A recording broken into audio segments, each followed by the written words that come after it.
What's up guys, YST here and welcome back to another Raid Shadow Legends video. And today I am joined by none other than Nub himself. How is it going? Hey man, I'm good. I'm doing really good and I'm very excited to be on the channel for like our first sort of proper official collaboration. It's very, very exciting. Yeah, we did one recently about complaining a little bit. Yeah. But today we got like that proper collab going, and also after this video we're going to be heading over to Nub for the second part of this, so make sure you head over there, drop him a subscription and all of that good stuff. But Nub, do you just want to introduce yourself to the viewers as well, who may not know what you do? Yeah, sure, absolutely. So I've been I have a YouTube channel now for Raid for I guess since around about Christmas, just before Christmas, and I've been sort of working away at that. Head to nose to the grindstone, just grinding it out. I like to do a lot of sort of champion guides, a lot of guides on Hydra as well. You know, a lot of people don't like Hydra, so I was like, I will be the one that can try to dive in and make it more accessible for some folks. So yeah, trying to do some stuff on that. You know, like some epic only teams that can one key some stuff. I've given myself the awful challenge, which I've been putting off. I'm putting it off until like Wednesday, until the last day, to try dive into Nightmare Hydra this rotation for the first time myself, in the worst rotation possible. So yeah, some stuff like that. But yeah, wicked. But yeah, in the show notes below, make sure you head over to his channel, drop in those subs like I said, and let's get into the video. So today we're going to be doing a tier list, and it's going to be on the difficulty of the Doom Tower bosses. Now, I know a lot of people kind of have a lot of trouble with a bunch of these, but if you disagree with any of our kind of choices here, comment section below, voice your opinions. I'm sure there'll be a lot of them. But okay. I'm curious to see how much we're going to agree or disagree. We could end up being quite different. I have no idea. Yeah. All right. So we're going to do it in order of how it is on the bottom of the screen. There is a Nether Spider behind me, but once he's on the thing, you'll be able to see him. So Nether Spider, talk to me. What do you think? I would think that the Nether Spider, I think he's either in that meh or medium tier. I would say he's kind of like a 5 or 6 out of 10 in terms of difficulty, in my opinion. Okay. I think that, you know, it's all about poisons. It's just a test of survival. Can you survive all the poisons coming at you? Do you have cleansers built up? Do you have enough healers built up? And I certainly think, seeing as you get Drakstar Blood Twin from the Tag Arena shop, that makes it way more doable, because he can put burns on the spiderlings, on the big spider, and that sort of does the work for you. Yeah. So yeah, I'm curious what you think about this one. I was kind of bouncing between like, how tough is it? I don't know. I feel like it's not insanely impossible like some of the bosses I feel are. But yeah, what do you think? Do you feel the same sort of thing, or? For me personally, it's like I kind of see it in two ways, because for me as like a more endgame player, I find it one of the easier bosses. But then when I started the free-to-play account, it was actually the boss that I kind of struggled with the most, because you tend to not start off with a cleanser or a HP burn champion, and you kind of just caught in this realm of getting smacked with like 1,000 poisons and you can't take them off. So yeah, for me, that's true. I think for my main account, I'd put meh. But I think in the grand scheme of things and the most of the player base, I think we got to stick with medium, because not extremely hard, not meh. But would you agree on that? Yeah, I definitely agree. Yeah, there are harder bosses, but this is definitely not the easiest one at all. Yeah, medium sounds good. Yeah, for sure. So is there any team that you have in mind that you actually could recommend to players for this boss here? Like your kind of go-to? So like, I think that the easiest, most successful way to do it is if you have been working away at your Tag Arena. You can get Drakstar Blood Twin for 100 fragments from the Tag Arena shop. Yeah, one of the things, I don't know if you've seen this stuff, like where you see someone on Reddit or on Discord is like, I saved up all the fragments I needed, or all the tag bars I needed. I was going to buy them all in one go. And then it's locked out to 1 fragment every 24 hours. So make sure you buy it every day. But if you get Drakstar, he puts HP burns on stuff whenever he's hit, and whenever the spiders hit you to put poisons on you, he puts the burn right back on them. So that's by far the most accessible way to get through like the hard Doom Tower version of it. Yeah. And then you just slap things in to heal, like Seal of the Drakes, your login reward champion, Reliquary Tender. She's a void rare that has a cleanse and revive.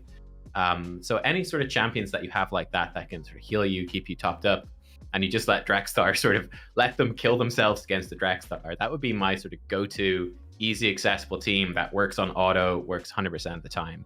Yeah.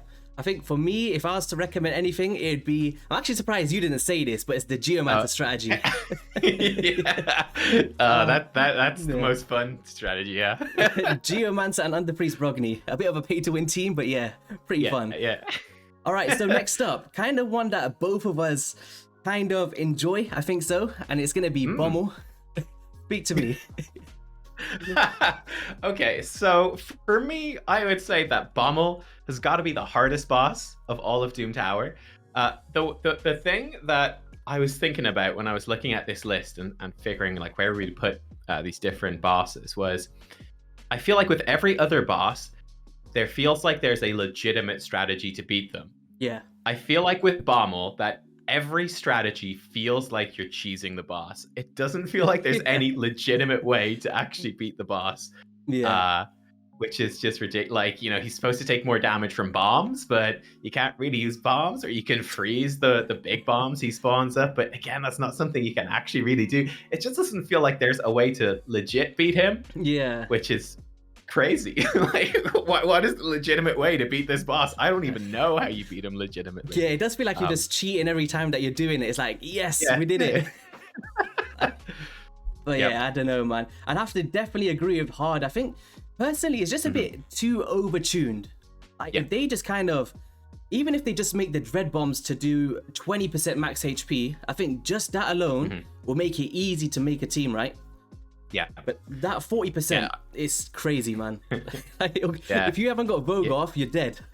Literally. Yeah, exactly. And actually, a good point about that as well is that those bombs he spawns out, like the big ones that do the 40% max HP, like that's the same on floor 10 of normal as it is on floor 120 of hard. Like those things don't scale. They're just as difficult. So on a new account, I can only imagine how insane Bommel must be on a brand new account. Like he's tough for me in my account. Yeah, I think he's just that wall. He's probably the boss you hear most of, hey, I beat the Doom Tower on normal last rotation, and now I'm stuck on floor 10 or floor 50 of normal. I can't get anywhere because Bommel is this wall. Yeah, it's super hard. So in terms of your strategies, I know you've done a lot of stuff on Bommel. We're going to do this for every single boss. Like just speak about your favorite team and how people could counter it. So who would you recommend? Geomancer is definitely the go-to with Bommel. You just turn those bombs back on him, and then the Vogoths, like you said. So the easiest way is if whenever you get Vogoth, never feed him, never throw him away. Just keep those dupe Vogoths, because Vogoth heals you whenever he takes damage. So he turns the bombs into the source of healing. They become kind of healing batteries instead of something that's actually dangerous. And that's kind of probably the easiest way. But I think for the harder Bommel floors, like you need really specific teams. Like I was super impressed actually. I saw your video with Ash earlier in the week where you got Canelia like soloing Bommel. And you have to have her at like this really specific speed so she goes at just the right time. I thought that was such a good one. That seems like a very accessible solo strategy. Like I tried the Crimson Helm solo, which can work for all of hard. Oh man, but it's miserable. It's so miserable. I can't stand it. The last time I did a video for it, I was like, guys, this is the last time you're gonna see me touch this champion. She's not even gonna be geared for faction wars. I'm done with that. But I know, like just a 30-minute manual fight of just, it's so simple, and if you make one mistake, boom, you're dead. Go back to the start. So that's rough. What's your favorite team for this guy? For me personally, it's a kind of blend of Rector Draft, a Skytouch Shaman that I seen you did a video with as well. I did like a video before and I said I'd bring the video out, but guys, just be patient, we'll get it out there. But Skytouch Shaman, I think she's just so underrated, and I was so happy to see you showcase her because there's nothing in this game like her passive. Like, well, not a passive, but that healing on her A1 kind of thing. But it's pretty insane. Like every time she takes a turn, she pretty much puts your champions to full. And if you bring in like a decreased accuracy champion and just some sustained like Vogoths or Rector Drafts, literally Skytouch Shaman will keep you alive the whole time in those kinds of teams. So That's my I was actually just recording a SkyTouch Shaman video for Arena earlier on, so yeah, if you guys can hop over and check that out as well. Yeah, for sure. Make sure you guys check that out. I'll look out for that as well. I'm slipping in that self promo. All right, so next up here, let's talk about the Scarab King. So the Scarab King's kind of I don't know. It's easy once you understand, but it also requires quite a lot of gear unless you got like an Uros or something. So I'll kick it off first this time, I guess, with like a team that I like to use. So for me personally, it's the shield, the double allures, the kind of dirty pay to win team. And yeah, pretty much you have your shield champion go faster than all of your other champions. Bring in turn meter reduction champs like allures or armigers, and just make sure you follow that cycle. The only way that is going to work is if that shield champion, like a miscreated monster, a metal shaper, are going first. So just make sure you bear that in mind. Any team in mind for you? Yeah, so I was actually going to send you a screenshot if people want to know the stats I was running. But for me, I ran a Vergus team. Well, not really a team. I just had a Vergus solo. Was how I actually dealt with this. I have Vergus in a destroy set. I'll send you a screenshot if you want to like edit it in so people can see. But I found that for me, like I was still really new to the game. I think I've been playing for maybe 3 or 4 months when Doom Tower came out. And it was really hard. Like it was really, really hard. And I was stuck on Scarab for ages. It's just so rough. I didn't have any shielding champions. I didn't have anything. There you go. I sent it over if you want to. Yeah, but I edit it in. Or whatever. Yeah, cool. Yeah, so I was really stuck. And I ended up building up Vergus in a destroy set, and you just leave him go, and it takes like half an hour. It takes absolutely ages. But he does get it done, and I would do the boss just the once every rotation, like once per floor, and be done with it. So that for me was how I dealt with it. 'Cause I didn't have enough shielding, I didn't have allures, I didn't have turn meter control. I was really stuck, and Vergus came in and saved me. Basically, he was the one that because when it first came out, I don't know if you remember, there was like 3 months in a row, I think, where it was all the Frost Spider rotation. Like, the other just ones a bunch out. of scarabs everywhere. So I was just getting stuck on the Scarab, like rotation. The first month stuck on him, second one stuck on him, and then I think by the time the third one came out, I had got around to building a Vergus, and it was like that feeling of relief. It's like, okay, finally I'm done with this boss. But yeah, I actually feel like he's maybe the second hardest boss. So would you put him in hard or would you put him in medium? I would put him in hard. I actually think he's hard. I think he's kind of like Bommel, where he has so much stuff that makes it difficult. It's like, okay, I want to bring a shielding champion so that he doesn't provoke me. And then he goes, haha, but I remove your buffs. Haha, I got you. And now you're caught in this provoke chain and you can't put your shield back on, and haha. I just feel like he's really, really nasty. It's like that Bommel effect where he just has too many abilities, and it just, it makes it very hard. Like, I had 0 resistance from my Great Hall. I'm not resisting that buff steal. He's stealing the shields. So yeah. So a little bit of a teaser. I'm gonna tell you first, but obviously the viewers will see this next. What do you think these 3 bosses have in common when it comes to solo strategies? I'm gonna guess that Canelia can solo all of them. So I did give this teaser in Ash's video, but I forgot to mention it. But guys, after this video, head over to that one because I have speed tuned for floor 100 on hard against the Scarab King with Canelia. So make sure you guys check that out. It's a lot of fun. Oh my god. Is there anything Canelia can't do at this point? I've actually got some more crazy ideas, but I have to wait till other rotations. But we've done 4 bosses so far, which is pretty cool. Awesome. I look forward to watching these. That's super cool. All right, so we got Bommel in hard, we got Scarab in hard, Nether Spider in medium. So let's head into the Griffin next. Now, this is personally my favorite boss to farm, and I think it's not too hard if you bring Ninja into the mix. He can practically solo it with just a couple support champions. So any teams you got in mind for this one that you like to use? I normally like to use just a full damage team. I just bring in Ninja, of course, and then I bring in 4 other nukers, just that whatever happened to be the best geared nukers on my account at that particular time. And we just complete Blitzkrieg the Griffin, just all out damage, just try to kill him before he ramps up any stacks. Ninja for me now is in lifesteal, so he stays pretty healthy most of the time. And that's kind of my favorite strat. I guess, like a first time strategy. Yeah. But for farming, yeah, that would be my favorite team. Certainly Ninja stands out. Yeah. Slightly unfortunate thing is if you're newer, you can't get him. Yeah, it's crazy. I feel sorry for people that they should kind of recycle that, in my opinion. So like, Yeah, even if they don't 100%. kind of license another person to come into the game, I think just redo Ninja and like pay him a bit of money to throw it back in or something. I don't know, but I suspect it would unfortunately be paying him a lot of money to do it again. So yeah, that's probably why they won't. But it would be cool if they made a new champion, like a fusion or a login champion or something. Yeah, like maybe from the clan shop or something like that, that did something similar to Ninja, that does the whole I put HP burn and explode it. But that's kind of continuously accessible.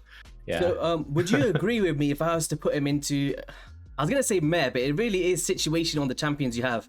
I think medium is a fair place to put Griffin. Yeah, I actually say meh. I think meh. I think so. That's what I actually was thinking fits as well. better. Yeah. Once you understand Yeah. the mechanics of it, it's not too difficult. Like, and many champions you can bring in. It's not like narrowed down to like a specific few, like the other two bosses that we got.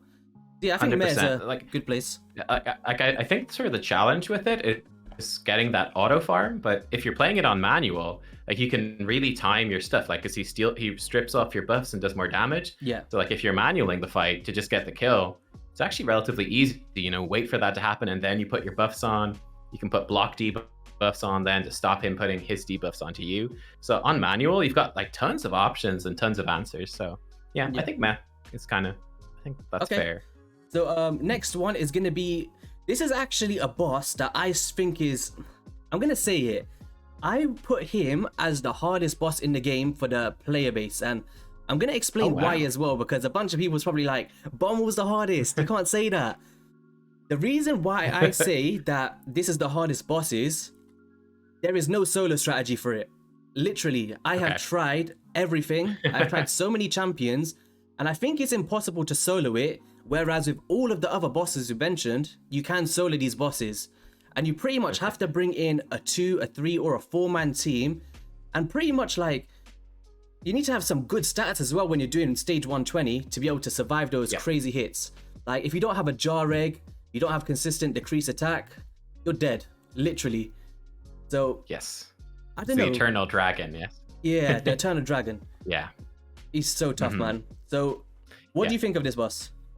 Yeah, I agree. I think he's very difficult as well. I had him ranked for me as my third hardest after Bommel and Scarab. Okay. But yeah, he's rough.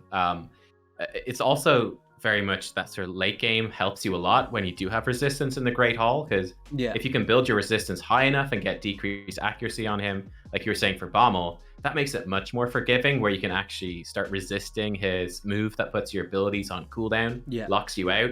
And once you start resisting that, it becomes much more accessible. But I mean, as you said, you know, for most players where you can't get your resistance high enough, like that's very gear intensive, Great Hall intensive, faction guardians, whatever, it becomes really hard. Yeah, very, very hard. And like you said, you need pretty much a full team that's specifically designed to beat him. So yeah, he is tough. Yeah, I think my issue is when I first had like faced this boss when he came out, I was kind of that lazy bugger who didn't get the Drexar fragments. And I had no burn champions, and I had like 2 days left to do it. And I remember Underpriest Brogny just came out from the fusion, and he was my only burn champion that I owned on like an A1 ability. So I was doing the fusion, I was like buying books, and I was up until 5 in the morning on like a Discord stream trying to beat this dude of like a Tyrell and a Underpriest. Managed to do it, but I think literally if you don't have a burn champion, this dude is so tough, man. But obviously, we've got Geomancers and stuff now, and he's a lot more easier. But, Geomancer's perfect. Yeah, he's amazing for it. So we're gonna put him. Because he has the decreased accuracy A1 as well as the burn on the A3. So yeah. So I'd put Bommel the hardest, Scarab second, and the Eternal Dragon third, right?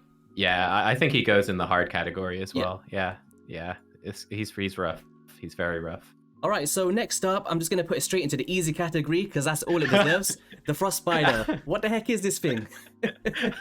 I kind of like the Frost Spider, but I do agree that it is pretty easy. What kind of boss is this? It's like, you get to stage 120 hard and you're like, really? Is that it? It's like, come on. What is this dude?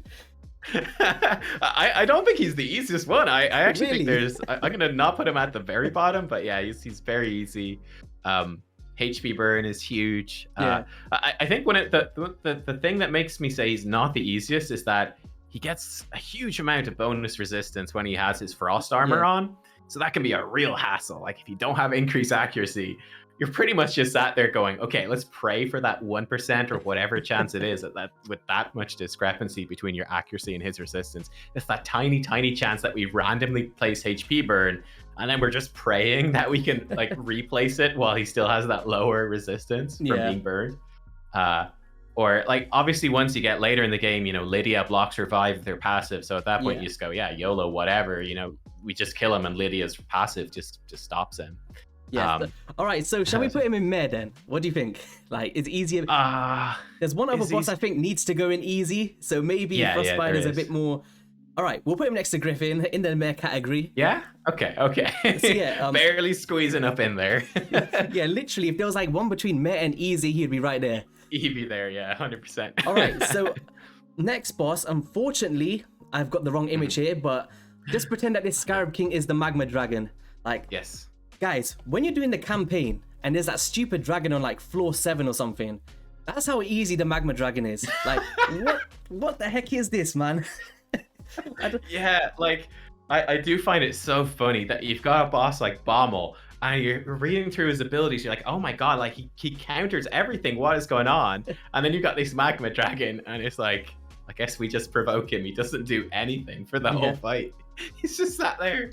Yeah, it's so ridiculous, easy. Man. Like, I think any account could do the Magma Dragon. I think even if you're like the day 10 of like, I don't know. But basically how it works is you don't bring in burn, you just do raw damage and provoke him with the A1. And then that's it, you win. Yeah. Congratulations. Yeah. I think part of what makes it so easy is that there's a lot of champions that do provoke. Like there's way more that do provoke than other debuffs. It's common. Even the taunting set is one of the most underrated sets in the game. That's like a 30% chance per hit to provoke. So yeah. So who is your favorite provoke champion to bring in on an A1 ability? You have a go-to? So I actually have a level 50 Black Knight that I tend to whip out for just this occasion. I actually phased him out though in favor of just a whole bunch of random stuff. But like there's a whole bunch of great champions like Seeker. Yeah. Seeker is obviously amazing for arena, for clan boss, faction wars everywhere. So Seeker is well worth building. And boom, Seeker has a good chance of provoking his A1. Yeah. That does half the boss for you. I actually really like Fogoth as well. Okay. Fogoth can provoke most, or even place decreased attack on most bosses because he puts decreased attack on champions that he provokes. But because this boss is vulnerable to provoke, Fogoth can provoke him and put decreased attack on, and then when he bites Fogoth, he heals Fogoth as well. Yeah, a bit. He puts leech on himself, so I like Fogoth for him too. Yeah, do you have a favorite champion? My go-to would be Sandlash Survivor because she's got the provoke on the A1, but also if by some chance you don't land the provoke, she's got that ally protection and block damage in her kit, right? So she's kind of protecting everyone if it kind of comes through, so you don't get a bad run. So yeah, Sandlash Survivor for me. Yeah, that's a good one. We've got to the final boss. Yeah. Well, arguably the best looking boss in Raid, and it is the Dark Fae. Now, this is kind of like the most controversial boss apart from Bommel in my opinion, because she's not only like, in my opinion, one of the most easiest bosses, but it's also like one of the hardest bosses in the grand scheme of things, because like whenever I do a video or like a poll on my community post, this is like the one that's always up there that people have the most issue with. Now, do you have an issue with this boss personally? Because I don't. So I was actually going to say that I look at her in two ways. Yeah. I look at her for a full auto team. I think she's being hard. I think she's really hard full auto. Yeah. Very specific champions. But I think to just beat her, I'd actually put her in easy as well. I think she's really easy if you just want to go in and beat her on manual. Yeah. Like, I think once you understand the mechanics, so I have said this in previous videos as well, and I kind of look her at kind of like a buffed up Fire Knight, because in the Fire Knight, you take down the shield, you gain 10 meter control, and then that's it, you win the fight, right? With the Dark Fae, you pretty much bring in not tanky champions, so you don't bring in Duchess, don't bring in Underpriest Brogni, bring in champions that you know you can kill like super quick. So all you do is you come in there, you provoke or nuke them, and then gain 10 meter control, and that's it. You win the fight. Congratulations. So I think, I don't know, it's a tough one because I do understand once you get to stage 120, it does ramp up a little bit. I've even beaten her with like a really tanky team. I mean, Really? so long as your fastest champion has crowd control, Yeah. like you do it on manual. You just make sure not to use their crowd control. So I threw in like a Vizix or something. Yeah. Vizix built fast with the AoE provoke, who also obviously is amazing everywhere else in the game. Throw her in, she AoE provokes my entire team that she's copied, and then it's like, okay. And then I had like Brogni in there, and then I just shield myself up and super tanky, super good to go. And yeah, like, because I think your team is always faster. Like, you will always go first. So you can even bring in Arbiter. And so long as you've got a reasonably speed-tuned team, which you will have for something like Arena, like, you can just sort of smash through. So yeah, I think that to manual it, I think she's easy to manual because she herself isn't that bad. It's really about fighting yourself. Yeah. And that's something that you've complete control over and you do have the advantage on. So shall we put her in meh? Not as easy as the Magma Dragon, but just kind of a bit of thought process behind it. Yeah, probably higher than the Frost Spider, actually, to be fair. Okay, so do you have one favorite champion for the Dark Fae that you like to bring in? So I think right now it's actually probably Herndig. I literally just got him up to 60 in the last couple of weeks, and he's not booked yet, so he doesn't quite work properly. I need to really improve his gear and his books.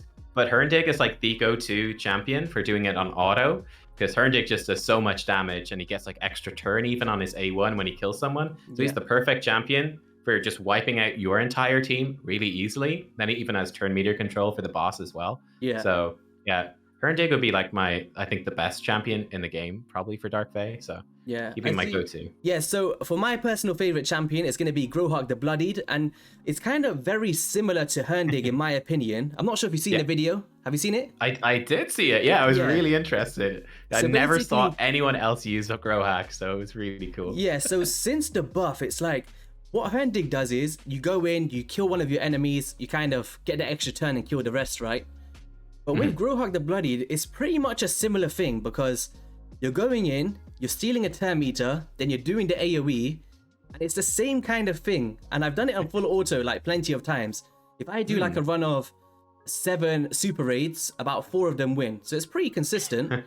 And he's not booked as well, so if you don't have a Herndig, he's actually a really great option for that as a nuker.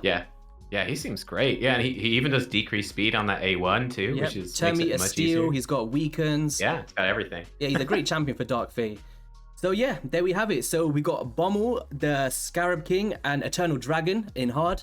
We've got Nether Spider squeezing into medium there. In the mare category, we've got Dark Fae, Frost Spider, and the Griffin.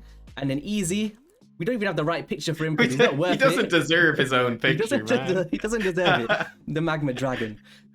So yeah, that's the tier list. If you disagree with us, let us know in the comments. But Nub, thanks for jumping on the channel. Anything you want to say? Well, I just, thank you so much for having me. And yeah, you guys are welcome to come over to my channel because YST's coming over. We're going to talk about the bosses that we find the most fun. Will they correspond? Like, are the easiest ones the most fun? Is it random? Are the hardest ones the most fun? Yeah. Ooh, find out. Yeah, make sure you guys head over to Nub straight after this. It will be in like the end card as well. And be sure to drop them that subscription. So I'll catch you guys on the next one. Peace.